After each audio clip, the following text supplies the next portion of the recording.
Thevalakkara boys high school കെട്ടിടത്തിന് യാതൊരു വിധത്തിലുള്ള പ്രശ്നങ്ങളുമില്ലെന്ന് ഫിറ്റ്നസ് സർട്ടിഫിക്കറ്റിൽ പറയുന്നു. കെട്ടിടത്തിന്റെ ഭാഗമായി സുരക്ഷിതമല്ലാത്ത ഏതെങ്കിലും ഭാഗങ്ങളോ നിർമ്മിതികളോ ഇല്ലെന്നും സർട്ടിഫിക്കറ്റിലുണ്ട്. മൈനാഗപ്പള്ളി പഞ്ചായത്ത് അസിസ്റ്റന്റ് എഞ്ചിനീയറാണ് കെട്ടിടത്തിന് ഫിറ്റ്നസ് സർട്ടിഫിക്കറ്റ് നൽകിയത്.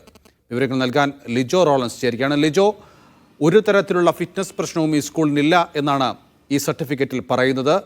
അതോടൊപ്പം തന്നെ ഈ വൈദ്യുതി ലൈൻ ഇതിലൂടെ കടന്നു പോകുന്നതിൽ എന്തെങ്കിലും പ്രശ്നമുണ്ടോ ഇല്ലേ എന്നുള്ള കാര്യം ഈ ഫിറ്റ്നസ് സർട്ടിഫിക്കറ്റിൽ സൂചിപ്പിക്കുന്നുണ്ടോ?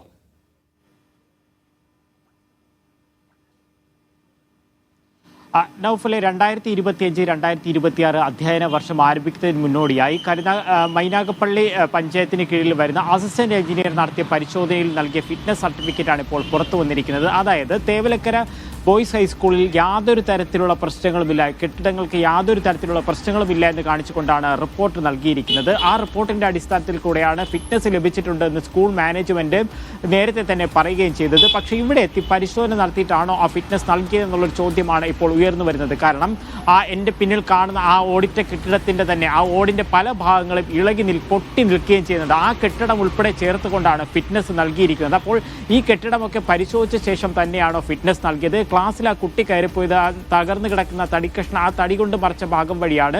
അപ്പോൾ ആ ഭാഗത്തൊന്നും മറ്റ് അറ്റകുറ്റപ്പണികൾ നടത്തേണ്ട എന്ന നിർദ്ദേശമാണോ നൽകിയതെന്നുള്ള കാര്യങ്ങളൊക്കെ ഉയർന്നു വരുന്നുണ്ട്. ഈ അസിസ്റ്റന്റ് എഞ്ചിനീയർ ആയിട്ടുള്ള ഫസീല ബീവിയാണ് ഇത്തരത്തിൽ സ്കൂൾ പെർഫെക്റ്റ് ആണ് എന്ന് പറഞ്ഞുകൊണ്ട്, എല്ലാം ഓക്കെ ആണ്, ഫിറ്റ് ആണെന്ന് പറഞ്ഞുകൊണ്ട് റിപ്പോർട്ട് നൽകിയിരിക്കുന്നത്. മാത്രമല്ല ഇത്തരത്തിലൊരു നിർമ്മാണം അധികമായി നൽകിയിരിക്കുന്നത് മാത്രമല്ല ഒരു വൈദ്യുതി കമ്പി അതുവഴി കടന്നു പോകുന്നത് ഒന്നും തന്നെ ആ ഫിറ്റ്നസ് സർട്ടിഫിക്കറ്റിൽ രേഖപ്പെടുത്തിയിട്ടില്ല. എന്തായാലും അത്തരത്തിൽ ഒരു കൃത്യവിലോപം നടത്തിയതിൻ്റെ ഭാഗമായിട്ട് അതിന് നൽകേണ്ടി വന്നത് ഒരു കുഞ്ഞിൻ്റെ ജീവനാണെന്നുള്ളതാണ് ഏറ്റവും വേദനിപ്പിക്കുന്ന ഒരു കാര്യം. യെസ്.